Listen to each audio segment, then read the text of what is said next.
하나님의 말씀은 고린도전서 12장 18절에서 27절입니다. 그러나 이제 하나님이 그 원하시는 대로 지체를 각각 몸에 두셨으니 만일 다 한 지체뿐이면 몸은 어디냐? 이제 지체는 많으나 몸은 하나라. 눈이 손더러 내가 너를 쓸 데가 없다 하거나 또한 머리가 발더러 내가 너를 쓸 데가 없다 하지 못하리라. 그뿐 아니라 더 약하게 보이는 몸의 지체가 도리어 욕이 나고 우리가 몸에 덜 귀히 여기는 그것들을 더 귀한 것들로 입혀주며 우리의 아름답지 못한 지체는 더욱 아름다운 것을 얻느니라. 그런즉 우리의 아름다운 지체는 그럴 필요가 없느니라. 오직 하나님이 몸을 고르게 하여 부족한 지체에게 귀중함을 더하사 몸 가운데서 분쟁이 없고 오직 여러 지체가 서로 같이 돌보게 하셨느니라. 만일 한 지체가 고통을 받으면 모든 지체가 함께 고통을 받고 한 지체가 영광을 얻으면 모든 지체가 함께 즐거워하느니라. 너희는 그리스도의 몸이요 지체의 각 부분이라. 아멘. 오늘도 예배에 참여하신 모든 분에게 하나님의 은혜와 평강이 늘 함께 하시기를 바랍니다. 설날을 앞두고 있죠. 우리 인사부터 하고 시작해 볼까요? 새해 복 많이 받으세요. 새해 복 많이 받으세요. 새해 복 많이 받으세요. 네. 하나됨의 의미는 과연 무엇일까요? 우리는 무엇을 하나됨이라고 할까요? 단순히 의견이 같다는 것을 뜻합니까? 아니면 마치 군대처럼 모든 사람이 같은 행동을 하는 것을 말할까요? 성경이 가르쳐주는 하나됨은 이런 것들과는 전혀 다른 모습이죠. 성경에서의 하나됨은 다양성 속에서의 이루어지는 조화, 그리고 각 부분이 본래의 목적에 맞게 그 안에서 질서 있게 연결된 상태를 말합니다. 어린 시절 대부분의 소년이 그렇듯이 저도 조립하는 것을 좋아했습니다. 어느 날 아버지께서 전투기 모형 조립하는 것을 사주셨어요. 부품이 많이 있어서 그랬는지 또 처음이라 그랬는지 조립하는 것이 그렇게 쉽지 않았던 기억이 납니다. 그래도 부품을 뜯고 또 맞추고 만들어 가면서 결국 완성된 전투기 모형을 만들었을 때 큰 기쁨이 있었던 것을 기억합니다. 여러분도 뭐 이런 왕구 같은 거 혹시 조립해 보셨습니까? 어떻습니까? 조립을 할 때 가장 중요한 두 가지 원칙이 있어요. 그게 무엇인지 혹시 아십니까? 설명서대로 할까? 네. 두 가지는 그거예요. 모든 부품이 있어야 한다라는 거고요.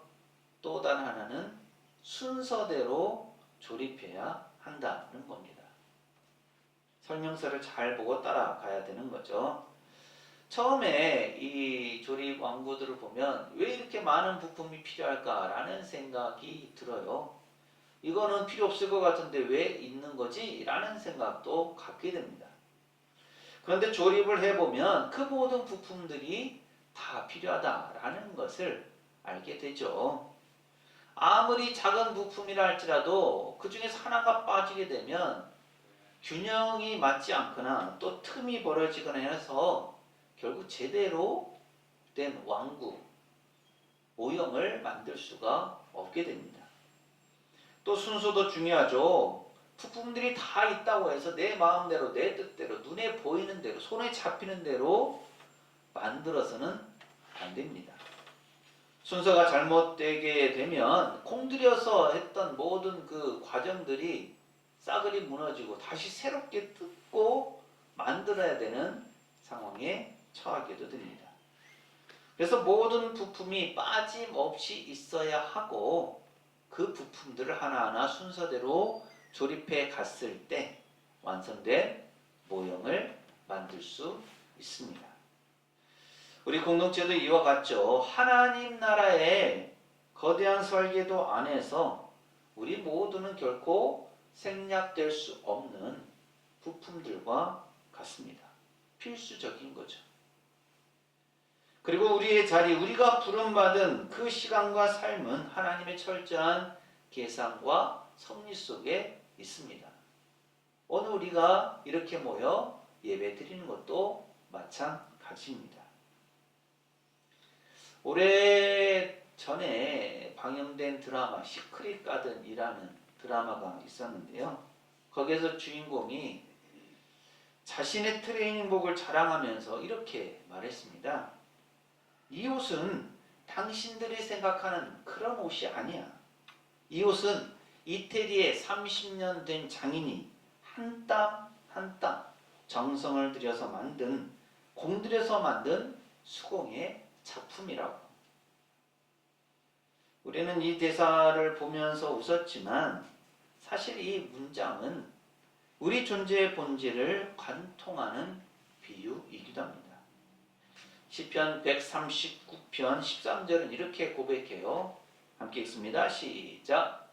주께서 내 내장을 지으시며 나의 모태에서 나를 만드셨나이다. 아멘. 여기서 만드셨다라는 단어는 히브리어로 짜다, 엮다라는 의미를 담고 있습니다. 즉 하나님께서 우리를 공장에서 찍어내듯이 대량 생산하신 것이 아니라는 거죠. 하나님이라는 거룩한 장인께서 하나님의 형상에 따라 우리 한 사람 한 사람을 그 성격, 그 달란트, 외모, 심지어 우리가 겪는 고난의 흔적까지도 한 땀 한 땀 공들여서 만드셨습니다. 그래서 완성된 존재가 우리들이죠. 그리고 그렇게 지음받은 우리가 모이는 곳이 바로 교회입니다. 그러므로 우리는 옆에 앉은 성도를 바라보면서 이렇게 고백할 수가 있게 되는 거죠. 우리 앞뒤 좌우에 계신 분들과 이렇게 인사하실까요? 당신은 하나님의 수제 명품입니다. 당신은 하나님의 수제 명품입니다. 한 번 더 하실까요? 하나된 공동체를 잘 세워갑시다. 하나님의 공동체를 잘 세워갑시다. 네, 영상을 하나 보겠습니다.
여러분도 혹시 오케스트라 무대를 보신 적 있으십니까?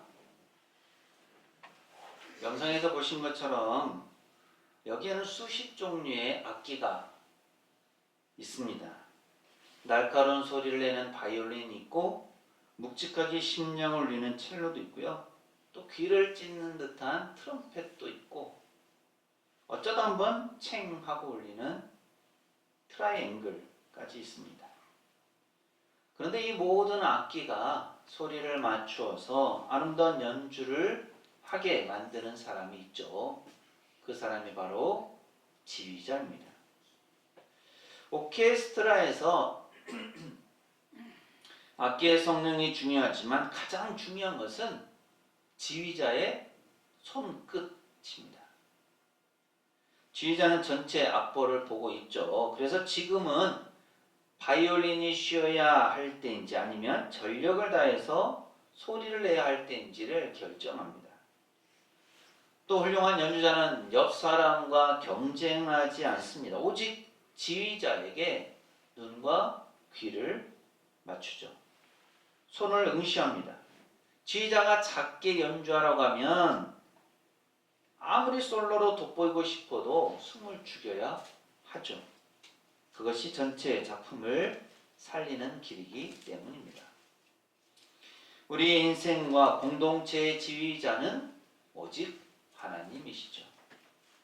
우리는 우리의 눈과 귀를, 우리의 삶을 지휘자이신 하나님께 맞추어야 합니다. 자신의 목소리를 키우기 전에 하나님의 지휘봉이 어디를 향하고 있는지를 먼저 살펴야 합니다. 하나님, 제가 지금 멈춰 서야 할 때입니까? 아니면 담대히 소리를 내야 할 때입니까? 우리가 각자 지휘자이신 하나님의 신호에 순복할 때 우리 교회는 세상에 위로를 주는 아름다운 천국의 교향곡을 연주할 수 있습니다. 가정은 또 어떻습니까? 전통적인 가정의 구조를 보면 공동체가 어떻게 유지되는지를 배울 수 있습니다. 가정의 중심에는 가장으로서 아버지가 있습니다. 아버지는 가족의 생계를 책임지고 방향을 결정하는 든든한 버팀목이죠. 그 곁에는 어머니가 계시죠. 어머니는 아버지의 엄격함을 사랑으로 녹여내며 가족 구성원 사이를 연결하는 최고의 중재자가 됩니다. 또한 큰아들이나 손위 형제는 부모의 마음을 헤아려서 동생들을 돌보고 화목을 도모하는 가교의 역할을 합니다. 이 가정 안에서는 높고 낮은 것이 없습니다. 각자에게 주어진 역할이 다를 뿐이죠. 그러면 가정의 위기는 언제 찾아옵니까? 아버지가 권위만 내세우고 책임을 다하지 않을 때, 어머니가 중재 역할을 포기할 때, 자녀들이 각자의 도리를 잊을 때 찾아옵니다. 반대로 좋은 공동체는 각 개인이 자신에게 주어진 역할을 기쁘게 감당할 때 완성됩니다. 교회 공동체도 마찬가지죠. 누군가는 영적인 가장의 역할을, 누군가는 따뜻한 위로자의 역할을, 누군가는 실무적인 조력자의 역할을 맡습니다. 이 역할들이 톱니바퀴처럼 맞물려 돌아갈 때 교회는 평안히 든든히 서갑니다. 오늘 우리는 가정과 같은 교회 공동체 안에서 어떤 역할을 맡고 있습니까? 나는 별로 하는 일이 없어 라고 말해서는 안 되죠. 가정에서 막내 재롱 하나가 집안 분위기를 살리듯이 우리의 작은 미소와 인사 하나가 공동체를 살리는 핵심 역할이 될 수 있습니다. 교회의 본질에 대해 성경이 내리는 가장 명확한 정의는 교회는 그리스도의 몸이다 라는 거죠. 골로새서 1장 18절은 이렇게 말씀합니다. 함께 읽습니다. 시작. 그는 몸인 교회의 머리시라. 그가 근본이시요 죽은 자들 가운데서 먼저 나신 이시니 이는 친히 만물의 으뜸이 되려 하심이요. 아멘. 몸의 모든 명령은 머리, 뇌에서 나오죠. 머리가 오른손을 들어라 명령하는데 왼발이 나간다면 그건 질병 있는 상태죠. 몸이 문제가 있는 겁니다. 교회의 모든 결정과 움직임의 근거는 우리의 경험이나 다수결의 원칙이 아니라 머리 대신 예수 그리스도의 말씀이어야 합니다. 우리 몸의 지체 중에 어느 것이 더 우월합니까? 심장이 중요합니까? 폐가 중요합니까? 둘 중 하나가 멈추면 생명은 끊어집니다. 겉으로 드러나는 얼굴이 중요합니까? 보이지 않는 내장이 중요합니까? 다 중요하죠. 필요하지 않은 것이 없습니다. 고린도전서 12장 22절은 분명하게 말씀합니다. 그뿐 아니라 더 약하게 보이는 몸의 지체가 도리어 요긴하고, 우리는 시비와 다툼의 마음을 내려놓아야 합니다. 왜 저 사람은 저렇게만 할까? 라는 시각을 버리고 저 지체가 있기에 우리 몸이 온전해지는구나 라는 감사의 시각을 가져야 합니다. 손가락이 가시에 찔리면 눈물이 나고 온몸이 그 통증을 공유하듯이 지체의 아픔은 곧 공동체의 아픔이 됩니다. 그래서 고린도전서 12장 26절은 이렇게 말씀하죠. 만일 한 지체가 고통을 받으면 모든 지체가 함께 고통을 받고, 한 지체가 영광을 얻으면 모든 지체가 함께 즐거워하느니라. 처음에 언급했던 전투기와 같은 그 조리품과 우리 몸과 같은 유기체의 결정적인 차이는 무엇일까요? 조리품은 정적입니다. 부품이 하나 부러지면 그것으로 끝입니다. 스스로 고칠 수 없습니다.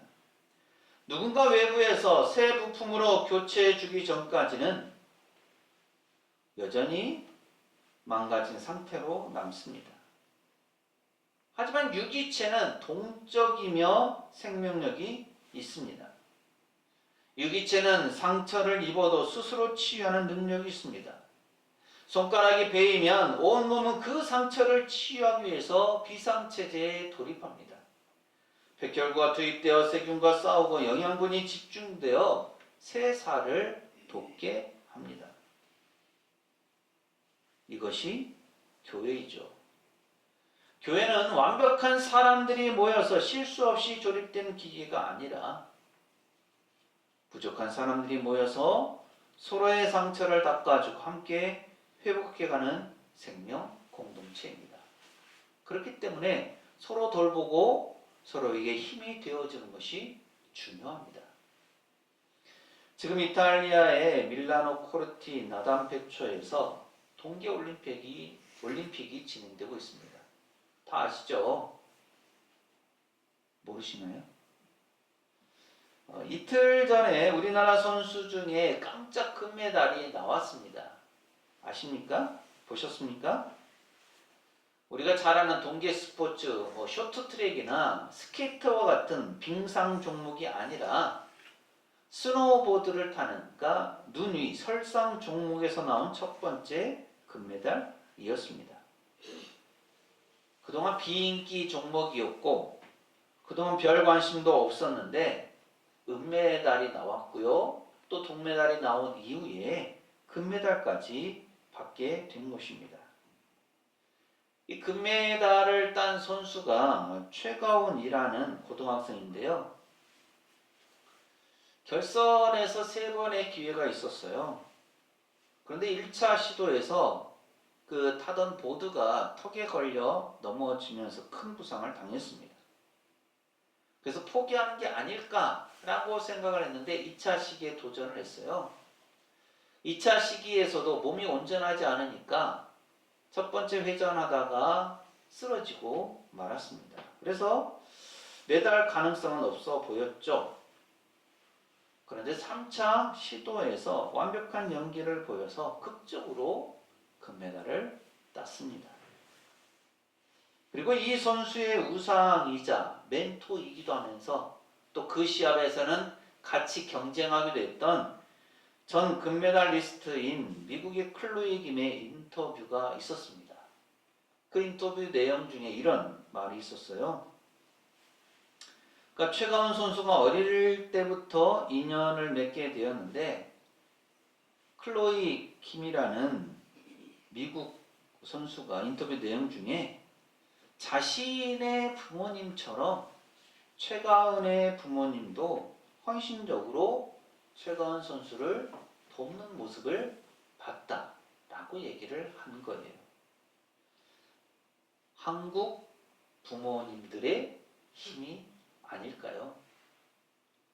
최가은 선수는 어린 나이임에도 정말 대단했고 엄청난 능력을 보여주었습니다. 금메달을 받기에 손색 없는 실력과 또 능력을 갖추었죠.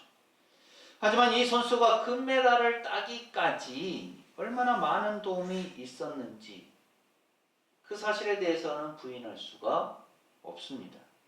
특히나 가족의 헌신적인 도움이 없었다면 결코 이룰 수 없었겠죠. 1차 시도에서 큰 부상을 당하고 기권할 상황에 놓여 있을 때 이 선수의 아버지는 딸에게 포기하지만 말아 달라고 격려해 주었고 그 결과 금메달을 딸 수가 있었습니다. 오늘 우리에게도 이런 가족이 있습니다. 가족이 우리 모두에게 서로에게 얼마나 힘이 되는 존재입니까? 교회도 마찬가지죠. 고린도전서 12장 27절은 이렇게 말씀합니다. 함께 읽습니다. 시작. 너희는 그리스도의 몸이요 지체의 각 부분이라. 아멘. 그리스도의 몸된 지체로서 성도들이 서로 협력하고 도와줄 때에 하나된 공동체를 아름답게 세워갈 수 있습니다. 이제 이틀 뒤면 설날인데요. 우리가 병원년 새해를 시작하면서 다시 한번 다짐하기를 원합니다. 우리 모두가 하나님의 손에 붙들린 최고의 작품이 되자라는 거죠. 우리는 부족하고 연약하지만 하나님의 손에 붙들릴 때 우리는 하나님의 역사를 이루어갈 수 있습니다. 그러기 위해서는 한 땀 한 땀 나를 빚으신 그 하나님의 솜씨와 섭리를 신뢰해야 합니다. 그리고 지휘자이신 그 하나님의 손끝에서 눈을 떼지 말아야 합니다. 그러면서 옆에 성도들 그리스도의 지체로서 잘 섬겨야 합니다. 우리가 서로의 부족함을 알고 사랑으로 돕고 각자의 자리에서 아름다운 소리를 낼 때 우리 공동체는 세상이 감당할 수 없는 강력한 생명력을 발휘하게 될 것입니다. 우리 교회뿐만 아니라 우리 가정도 마찬가지죠. 서로에게 힘이 되어줄 때 그 가정 안에 하나님의 귀한 역사가 일어나게 되는 겁니다. 우리 모두가 하나된 공동체 그리고 그 안에서 한 몸을 이루는 지체로서 지휘자이신 하나님의 지휘를 따라 각기 아름다운 다채로운 악기들의 조화를 이루어서 하나님께는 영광이 되고 세상에는 소망을 주는 위대한 연주를 시작하는 병원년 새해가 될 수 있기를 간절히 소망합니다. 기도합니다. 하나님께서는 저희를 하나님의 형상대로 지으시고 또 저희를 부르셨습니다. 그리고 저희가 모여 하나된 공동체, 가정과 교회를 이루게 하셨습니다. 지휘자이신 하나님 앞에 선 저희가 주님의 지위에 잘 따르고자 합니다. 저희를 붙들어 주옵소서. 가정과 또 하나된 공동체인 교회에서 하나님의 지위를 따라 위대한 연주를 시작하게 하시고 그 연주가 세상에 울려 퍼져서 구원의 역사를 이루게 하옵소서. 또한 이제 이틀 후면 병원연세 설날을 맞게 됩니다. 사랑하는 가족들과 함께 할 때 주님께서 보여주신 그 사랑으로 섬김으로 하나님의 아름다운 역사를 가정에서부터 시작하게 하옵소서. 예수님 이름으로 기도합니다. 아멘. 우리는 단순한 부품이 아니라 살아있는 그리스도 몸의 지체입니다. 지휘자이신 하나님의 사인에 맞출 때 우리의 인생은 세상에 울리는 아름다운 선율이 됩니다. 사랑하는 새송교회 교우 여러분, 이 말씀을 가슴에 새기고 세상으로 나가십시오. 하나님께서 우리와 함께 하십니다.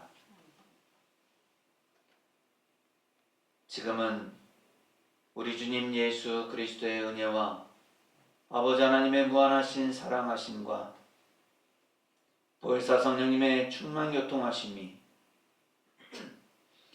하나된 공동체 안에 속한 지체로서 하나님의 지위에 따라 아름답게 연주되기를 소망하는 새송교회 모든 교우들의 삶과 가정과 생업과 사역 위에 이 한 주간의 모든 생활 가운데 특별히 설날을 맞아 가고는 모든 발걸음과 오늘 예배에 참여한 모든 이들 그리고 우리 교회 위에 영원토록 함께 하시기를 간절히 축원하옵나이다.